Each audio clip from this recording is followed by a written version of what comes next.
Garia metro স্টেশনে নেমে খিদে পেলে বন্ধু বান্ধব মিলে কোথায় ছুটবে? হ্যাঁ হ্যাঁ, সেটা বলার জন্য তো আমিই রয়েছি। আজ তোমাদের সাথে শেয়ার করব খুব সুন্দর একটা ক্যাফে। গেট নাম্বার 2 থেকে বেরিয়েই দেখতে পেয়ে যাবে ক্যাফে অ্যাম্বিয়েন্স, যেখানে ঢুকেই চারিদিকে এত সুন্দর অ্যাস্থেটিক ভিউ আর পেন্টিং দেখতে দেখতে তোমাদের মন ভরে যাবে। শুধু পেন্টিং দেখে মন ভরালে হবে না, এবার তো খাবারের দিকেও ফোকাস করতে হবে। আমরা নিয়েছিলাম ক্রিসপি চিলি বেবিকর্ন, যেটা আমার বেস্ট ফ্রেন্ড অর্ডার করেছিল তার বার্থডে ট্রিট হিসেবে। তোমাদের সাথে তো এর আগে প্রি বার্থডে সেলিব্রেশন শেয়ার করেই দিয়েছি, চাইলে তোমরা সেখানে দেখেই আসতে পারো। এছাড়াও ছিল veg fried rice, chicken Manchurian, cheese Maggi আর মশালা সোডা।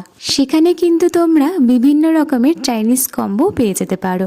তবে আমরা যেদিন গিয়েছিলাম সেই টাইমে ইন্ডিয়ান ফুড অ্যাভেলেবেল ছিল না, তাই আমাদের সব কিছুই চাইনিজ ফুড অর্ডার করতে হয়েছিল। অ্যাভারেজ খাবারের লিস্টে ছিল চিকেন মাঞ্চুরিয়ান, তার সাথে বাকি খাবারগুলো কিন্তু আমাদের বেশ ভালোই লেগেছিল। চলো টাটা।